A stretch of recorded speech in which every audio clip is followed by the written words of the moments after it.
Olá, eu sou o professor Lucas Neto. Sejam bem-vindos a mais um programa Escola Bíblica no seu lar. Hoje nós vamos estudar a lição de número 3, que tem como título A Importância da Sabedoria Humilde.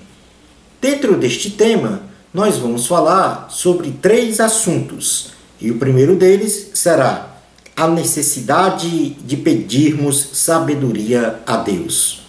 Em segundo lugar, vamos falar sobre a demonstração prática da sabedoria humilde. E em terceiro lugar, vamos falar sobre o valor da verdadeira sabedoria e a arrogância do saber contencioso. Item número 1. A necessidade de pedirmos sabedoria a Deus. Vamos então agora conceituar sabedoria. Conceito de sabedoria. Originada da palavra grega sophos, sabedoria significa a habilidade de raciocinar de forma inteligente, prudente, circunspecta e com conhecimento justo das coisas. Em termos práticos, a sabedoria é o bom pensamento, que culmina na boa ação, em qualquer situação, nos ambientes das relações sociais ou espirituais. Vamos falar agora sobre as principais fontes de sabedoria. Em primeiro lugar, a principal fonte é a sabedoria divina. Sendo um atributo inerente ao próprio Deus, a sabedoria divina só poderá ser compreendida a partir de algumas de suas peculiares características referenciadas na Bíblia Sagrada, as quais podemos mencionar. Em primeiro lugar, a sabedoria divina é perfeita, significando que o conhecimento de Deus é único, com excelência e do mais alto valor numa escala de valores. Isto é o que afirma Jó em seu livro, que está no Antigo Testamento, capítulo 37, versículos 14 a 16. Diz assim a palavra do Senhor: Inclina, Jó, os ouvidos a isto. Para e considera as maravilhas de Deus. Porventura sabes tu como Deus as opera e como faz resplandecer o relâmpago da sua nuvem? Tens tu notícia do equilíbrio das nuvens e das maravilhas daquele que é perfeito em conhecimento? Também a sabedoria divina é poderosa, pois tem um efeito intenso de força e autoridade sobre as coisas físicas e espirituais. Também no livro de Jó é mencionado este poder da sabedoria divina. Jó 36, versículo 5, diz assim: Eis que Deus é muito grande, contudo a ninguém despreza, é grande na força da sua compreensão. A sabedoria de Deus também é infinita, considerando então que não podemos medi-la. É o que está escrito no Salmo 147, versículo 5. Assim diz a palavra do Senhor: Grande é o Senhor nosso e muito poderoso. O seu entendimento não se pode medir. A sabedoria de Deus também é insondável, pois não podemos investigar ou pesquisar a sua plenitude. E nós vamos fazer esta leitura de que a palavra de Deus, a sabedoria de Deus é insondável, a partir da carta aos Romanos, em seu capítulo 11, versículos 33 a 36. Romanos 11, 33 a 36. Diz assim a palavra do Senhor: Ó profundidade da riqueza, tanto da sabedoria como do conhecimento de Deus. Quão insondáveis são os seus juízos e quão inescrutáveis os seus caminhos. Quem, pois, conheceu a mente do Senhor? Ou quem foi o seu conselheiro? Ou quem primeiro deu a ele para que ele venha a ser restituído? Porque dele e por meio dele e para ele são todas as coisas. A ele, pois, a glória eternamente. Amém. A maravilhosa sabedoria dos desígnios divinos são insondáveis.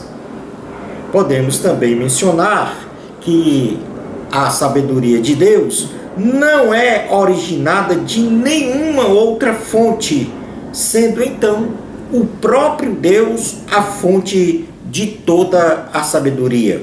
É o que nós podemos ler em Isaías, capítulo 40, versículos 12 a 31. Assim diz a palavra do Senhor. Isaías 40, 12 a 31. Quem na concha de sua mão mediu as águas e tomou a medida dos céus a palmos? Quem recolheu na terça parte de uma efa o pó da terra e pesou os montes em romana e os outeiros em balança de precisão? Quem guiou o Espírito do Senhor, ou como seu conselheiro o ensinou? Com quem tomou ele conselho, para que lhe desse compreensão? Quem o instruiu na vereda do juízo, e lhe ensinou sabedoria, e lhe mostrou o caminho de entendimento? Eis que as nações são consideradas por ele como um pingo que cai de um balde, e como um grão de pó na balança.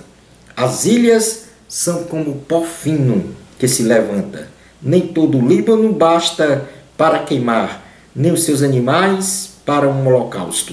Todas as nações são perante ele como coisa que não é nada. Ele as considera menos do que nada, como um vácuo. Com quem comparareis a Deus? Ou que coisa semelhante confrontareis com ele? O artífice funde a imagem, e o ourives a cobre de ouro, e cadeias de prata forja para ela. O sacerdote idólatra escolhe madeira que não se corrompe e busca um artífice perito para assentar uma imagem esculpida que não oscile. Acaso não sabeis? Porventura não ouvis? Não vos tem sido anunciado desde o princípio? Ou não atentastes para os fundamentos da terra? Ele é o que está sentado sobre a redondeza da terra, cujos moradores são como gafanhotos. É ele quem estende os céus como cortina e os desenrola como tenda para neles habitar. É ele quem reduz a nada os príncipes e torna uma nulidade os juízes da terra. Mal foram plantados e semeados, mal se arraigou na terra o seu tronco, já se secam, quando um sopro passa por eles e uma tempestade os leva como palha. A quem, pois, me comparareis para que eu lhe seja igual? Diz o santo. Levantai ao alto os olhos e vede quem criou estas coisas. Aquele que faz sair o seu exército de estrelas, todas bem contadas, as quais ele chama pelo nome. Por ser ele grande em força e forte em poder, nenhum só vem a faltar. Porque, pois, dizes, ó Jacó, e falas, ó Israel, o meu caminho está encoberto ao Senhor, e o meu direito passa despercebido ao meu Deus. Não sabes, não ouvistes, que o eterno Deus, o Senhor, o Criador dos fins da terra, nem se cansa, nem se fatiga? Não se pode esquadrinhar o seu entendimento. Faz forte ao cansado e multiplica as forças ao quem não tem nenhum vigor. Os jovens se cansam e se fatigam, e os moços de exaustos caem. Mas os que esperam no Senhor renovam as suas forças. Sobe com asas como águias, correm e não se cansam, caminham e não se fatigam. Portanto, aqui demonstra a majestade do Senhor. A sabedoria divina é própria de Deus como fonte principal. Todo homem de bem, especialmente o salvo em Cristo Jesus, deve exercitar a sabedoria divina, deixando sua alma ser preenchido pelo Espírito Santo, que uma vez habitando no coração do homem, este homem expressa pelo seu comportamento e atitudes a sabedoria divina. Logo, a sabedoria divina implantada no homem de bem é derivada de Deus. É o que diz Daniel, no livro de Daniel, capítulo 2, versículos 20 a 23. O livro de Daniel está no Antigo Testamento. Daniel, capítulo 2, versículos 20 a 23, diz assim: Disse Daniel: Seja bendito o nome de Deus, de eternidade a eternidade, porque dele a sabedoria e o poder. É ele quem muda o tempo e as estações. Remove reis e estabelece reis. Ele dá sabedoria aos sábios e entendimento aos inteligentes. Ele revela o profundo e o escondido. Conhece o que está em trevas e com ele mora a luz. A ti, ó Deus de meus pais, eu te rendo graças e te louvo, porque me deste sabedoria e poder, e agora me fizeste saber o que te pedimos, porque nos fizeste saber este caso do rei. Portanto, aqui, todo homem de bem recebe do Senhor a sabedoria divina, e ao receber essa sabedoria divina, está recebendo o Espírito Santo, que preenche a sua alma, e logo que é implantada a palavra de Deus no homem, e que o Espírito Santo se implanta no seu coração, aí deriva-se a sabedoria do Senhor. Tiago, claramente em sua carta, assevera que toda boa dádiva é proveniente de Deus. É o que ele diz em Tiago, capítulo 1, versículos 16 a 18. Diz assim: Não vos enganeis, meus amados irmãos. Toda boa dádiva e todo dom perfeito são lá do alto, descendo do Pai das luzes, em que não pode existir variação ou sombra de mudança, pois segundo o seu querer, ele nos gerou pela palavra da verdade, para que fôssemos como que primícias das suas criaturas. E se nós quisermos expressar em nosso ser a sabedoria divina, precisamos então pedir com fé esta sabedoria. É o que diz Tiago no capítulo 1, versículos 5 a 8. Se, porém, algum de vós necessita de sabedoria, peça a Deus, que a todos dá liberalmente, e nada lhes impropera, e ser-lhe-á concedida. Peça, porém, com fé, em nada duvidando, pois o que duvida é semelhante à onda do mar, impelida e agitada pelo vento.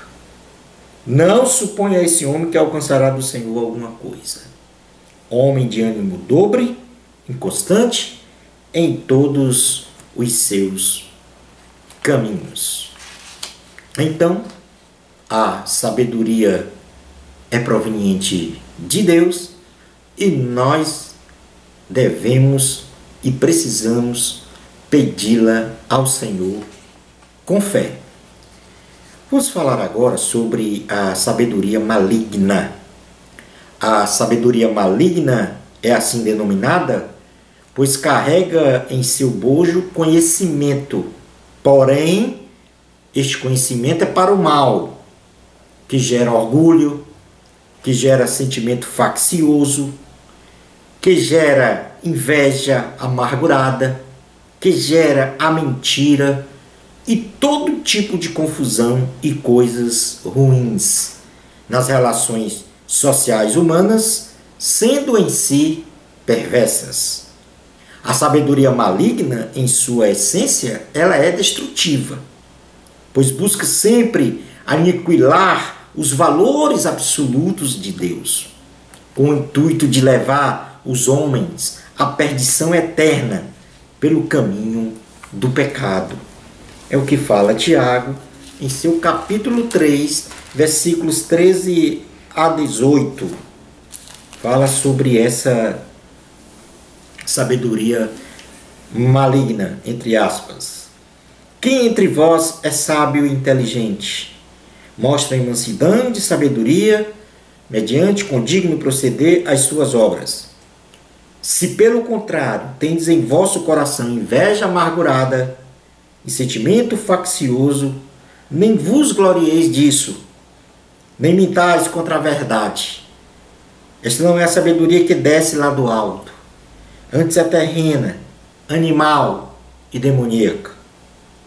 Pois onde há inveja e sentimento faccioso, aí há confusão e toda espécie de coisas ruins. A sabedoria, porém, lá do alto, ela é primeiramente pura, depois pacífica, indulgente, tratável, plena de misericórdia e de bons frutos. Imparcial, sem fingimento, ora, é em paz que se semeia o fruto da justiça para os que promovem a paz. Agora nós vamos passar para o item 2 da lição, que fala sobre a demonstração prática da sabedoria humilde. A humildade no cristianismo é a total rejeição ao orgulho humano, pois o homem humilde serve a Deus e aos homens, não se considerando maior do que ninguém, e ao mesmo tempo reconhecendo sua própria dependência da graça de Deus. O apóstolo Paulo, na primeira carta aos Coríntios, capítulo 15, versículos 1 a 11, nos dá uma demonstração desta prática da sabedoria humilde. Vamos então fazer a leitura da primeira carta aos Coríntios, capítulo 15, versículos 1 a 11. Diz assim a palavra do Senhor: Irmãos, venho lembrar-vos do evangelho que vos anunciei, o qual recebestes e no qual ainda perseverais. Por ele também sois salvos, se retiverdes a palavra tal como vos-la preguei, a menos que tenhais crido em vão. Antes de tudo, vos entreguei o que também recebi, que Cristo morreu pelos nossos pecados, segundo as Escrituras, e que foi sepultado e ressuscitou ao terceiro dia, segundo as Escrituras, e apareceu a Cefas e depois aos 12. Depois foi visto por mais de 500 irmãos de uma só vez, dos quais a maioria sobrevive até agora, porém alguns já dormem. Depois foi visto por Tiago, mais tarde por todos os apóstolos. E afinal, depois de todos, foi visto também por mim, como por um nascido fora de tempo. Porque eu sou o menor dos apóstolos, que mesmo não sou digno de ser chamado apóstolo, pois persegui a igreja de Deus. Mas pela graça de Deus, sou o que sou. E a sua graça que me foi concedida não se tornou vã. Antes trabalhei muito mais do que todos eles. Todavia não eu, mas a graça de Deus comigo. Portanto, seja eu ou sejam eles. Assim pregamos e assim crestes. Portanto, Paulo aqui se coloca como o mais humilde dos apóstolos, o menor entre eles. Entretanto, não se importava com esta condição, porque o que ele realmente queria era servir a Deus, pregar a palavra do Senhor, promover a salvação dos homens. As nossas boas obras confirmam a nossa fé e devem ser realizadas de forma humilde, sem arrogância, compreendendo que com a prática da sabedoria humilde, formatamos em nós um caráter irrepreensível, abandonando as más obras e, por conseguinte, o pecado, sendo então uma bênção, amando a Deus e ao próximo, com inteira obediência aos preceitos divinos. Vamos fazer uma leitura na carta aos Colossenses, em seu capítulo 3, versículos 1 a 17. Portanto, nós vamos fazer aqui uma leitura completa desse capítulo, embora seja um pouco longo, mas se faz necessário para compreendermos a união com Cristo glorificado, compreendermos os resultados desta união, compreendermos quais os vícios que nós devemos abandonar e compreendermos que esta prática da sabedoria humilde é uma demonstração de amor a Deus e também amor ao próximo. Vamos lá então fazer a leitura. Colossenses capítulo 3, versículos 1 a 17. Portanto, se fostes ressuscitados juntamente com Cristo, buscai as coisas lá do alto, onde Cristo vive, assentado à direita de Deus. Pensai nas coisas lá do alto, não nas que são aqui da terra, porque morrestes, e a nossa vida está oculta juntamente com Cristo em Deus. Quando Cristo, que é a nossa vida, se manifestar, então vós também sereis manifestados com Ele em glória. Fazei, pois, morrer a vossa natureza terrena, prostituição, impureza, paixão lasciva, desejo maligno e a avareza, que é a idolatria. Por estas coisas é que vem a ira de Deus sobre os filhos da desobediência. Ora, nessas mesmas coisas andastes vós também no outro tempo, quando vivieis nelas. Agora, porém, despojai-vos igualmente de tudo isto: ira, indignação, maldade, maledicência, linguagem obscena do vosso falar.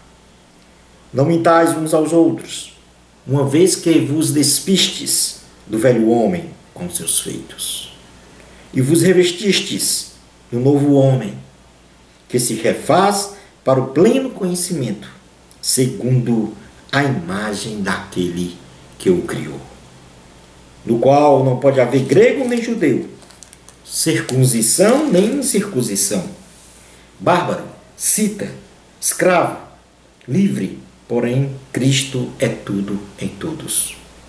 Revesti-vos, pois, como eleitos de Deus, santos e amados, de ternos afetos de misericórdia, de bondade, de humildade, de mansidão, de longanimidade. Suportai-vos uns aos outros, perdoai-vos mutuamente, caso alguém tenha motivo de queixa contra outra. Assim como o Senhor vos perdoou, assim também perdoai vós. Acima de tudo isso, porém, esteja o amor, que é o vínculo da perfeição. Seja a paz de Cristo o árbitro em vosso coração, a qual também fostes chamados em um só corpo, e sedes agradecidos. Habite ricamente em vós a palavra de Cristo. Instruí-vos e aconselhai-vos mutuamente em toda a sabedoria, louvando a Deus com salmos e hinos e cânticos espirituais, com gratidão em vosso coração. E tudo o que fizertes, seja em palavra, seja em ação, fazei em nome do Senhor Jesus, dando por ele graças a Deus Pai. Portanto, a demonstração prática da sabedoria humilde passa pelas virtudes que devem ser cultivadas, que nós lemos agora há pouco. Vamos agora para o item 3 da lição. O valor da verdadeira sabedoria e a arrogância do saber contencioso. A verdadeira sabedoria divina é efetiva em nós quando alcançamos uma coparticipação da natureza divina, nos despojando então das paixões carnais e de nossas concupiscências contrárias à vontade de Deus. O conhecimento associado às boas virtudes espirituais, como por exemplo o fruto do Espírito, nos remete ao pleno conhecimento de Cristo. E assim assumirmos o caráter de Jesus, sendo então a sua imagem e também confirmando a nossa salvação. Na segunda carta de Pedro, capítulo 1, versículo 3 a 11, nós podemos fazer uma leitura desta prática progressiva das graças cristãs com os seus resultados, assumindo então uma coparticipação da natureza divina, sendo então a imagem de Cristo em seu caráter.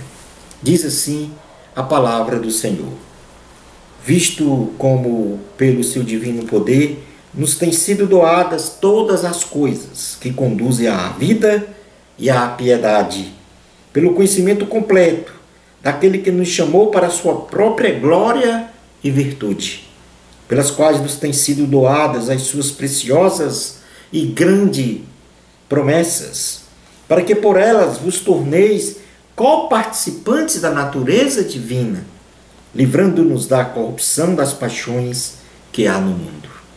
Por isso mesmo, vós, reunindo toda a vossa diligência, associai com a vossa fé a virtude, com a virtude o conhecimento, com o conhecimento o domínio próprio, com o domínio próprio a perseverança, com a perseverança a piedade, com a piedade a fraternidade, com a fraternidade o amor. Porque estas coisas existindo em vós, e em vós aumentando, fazem com que não sejais nem inativos, nem frutuosos, no pleno conhecimento de nosso Senhor Jesus Cristo. Pois aquele a quem estas coisas não estão presentes é cego, vendo só o que está perto, esquecido da purificação dos seus pecados de outrora.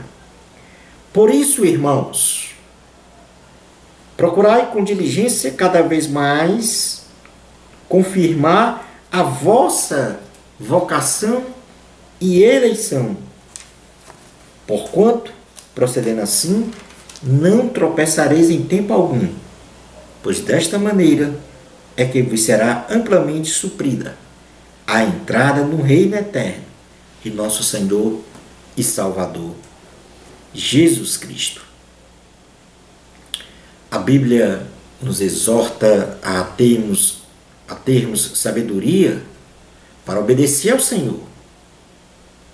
Então seremos felizes, porque a sabedoria vale muito mais do que a prata, muito mais do que o ouro, e é muito mais preciosa do que as pérolas. É o que diz Provérbios, capítulo 3, versículo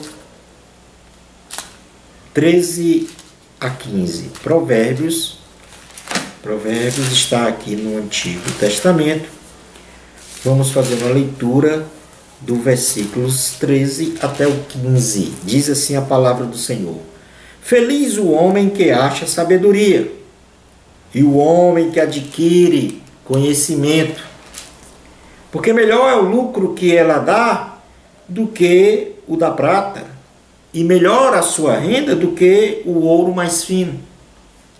Mais preciosa é do que pérolas, e tudo que podes desejar não é comparável à sabedoria. Então, de uma forma pragmática, como é que podemos adquirir a verdadeira sabedoria que vem de Deus, com os seus respectivos resultados? E aí, do ponto de vista prático, nós podemos fazer aqui uma leitura ainda neste capítulo 3, onde, em primeiro lugar, para adquirir a verdadeira sabedoria de Deus, nós temos que praticar a palavra de Deus.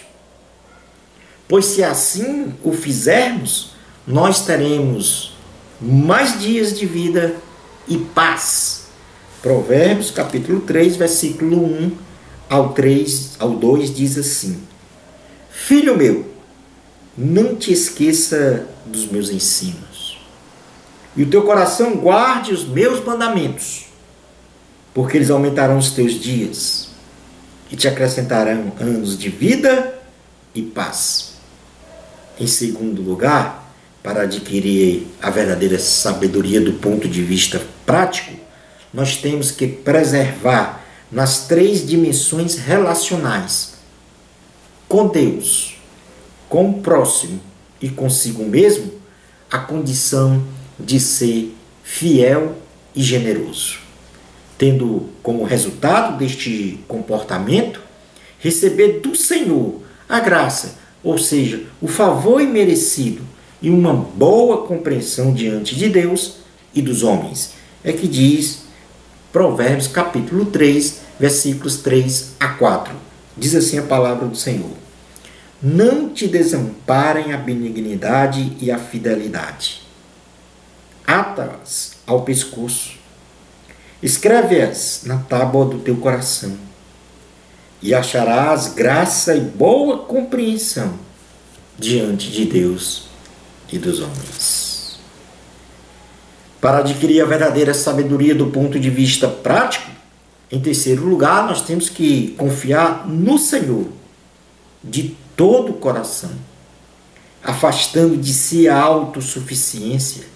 E se assim confiarmos em Deus, Ele nos dará livramentos, endireitará o nosso caminhar no plano terreno, endireitará as nossas veredas. É o que diz em Provérbios capítulo 3, versículos 5 a 6. Confia no Senhor de todo o teu coração e não te estribes no teu próprio entendimento. Reconhece-o em todos os teus caminhos e Ele endireitará as tuas veredas. Em quarto lugar, para adquirirmos a verdadeira sabedoria do ponto de vista prático, nós devemos não ser sábio aos próprios olhos, isto é, ser arrogante no próprio saber.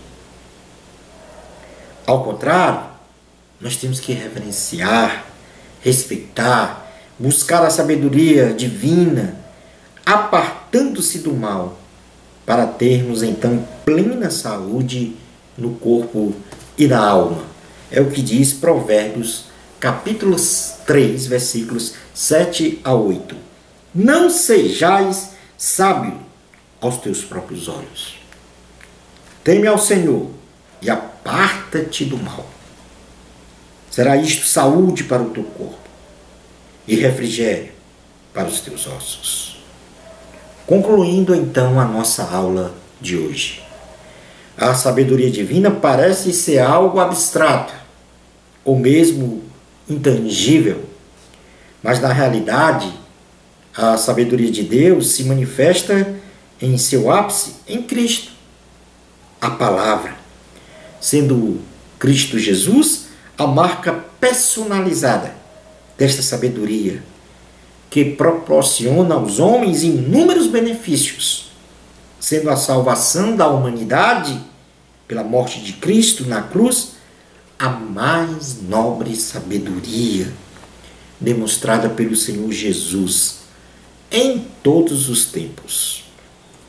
E para falarmos sobre sabedoria, nós temos que falar da exortação à sabedoria através da boca de Deus, através da sua palavra. E Provérbios, capítulo 2, do versículos 1 a 22, portanto, todo o capítulo fala sobre a excelência da sabedoria. E nós vamos fazer esta nossa leitura de Provérbios, capítulo 2, encerrando a aula de hoje.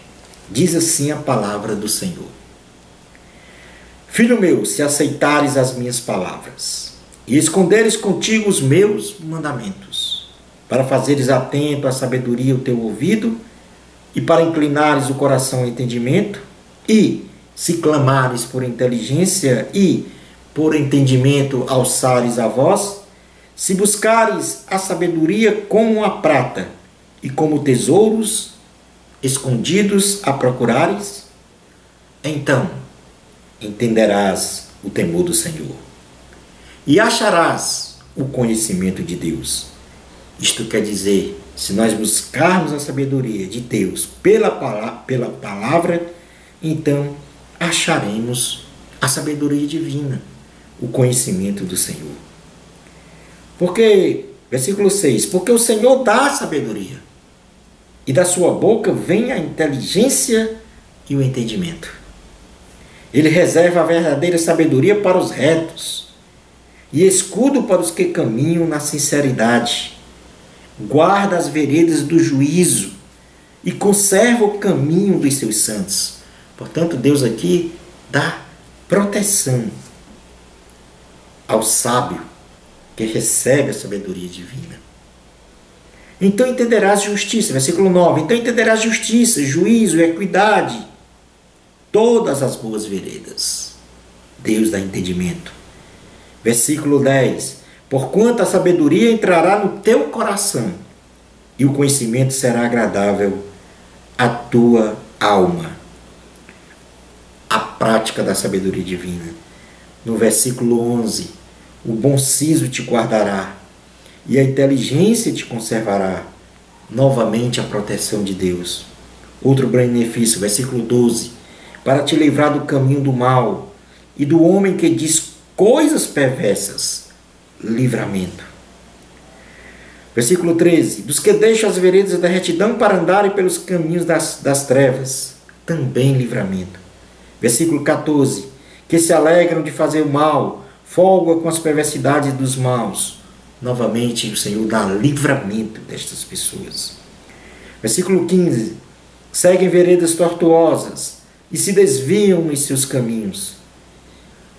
O Senhor, desta feita, também dá livramento dos homens maus, para quem tem o entendimento de Deus. Versículos 16, para te livrar da mulher adúltera, da estrangeira, que lisonjeia com palavras, a qual deixa o amigo da sua mocidade, e se esquece da aliança do seu Deus, porque a sua casa se inclina para a morte, e as suas veredas para o reino das sombras da morte. Todos os que se dirigem a essa mulher não voltarão, e não atinarão com as veredas da vida. Portanto, aqui o Senhor, a quem dá sabedoria divina, também dá proteção da sua família. Versículo 20. Assim andarás pelo caminho dos homens de bem, e guardarás as veredas dos justos, porque os retos habitarão a terra, e os íntegros permanecerão nela. Portanto, Deus aqui dá a promessa aos sábios, aqueles que detêm a sabedoria divina, a promessa de governança da terra. Versículo 22. Mas os perversos serão eliminados da terra, e os aleivosos serão dela desarraigados. Os pecadores serão então aniquilados. Uma bênção especial de Deus para você. Amor a Cristo. Até o nosso próximo programa Escola Bíblica no seu lar. se Deus permitir.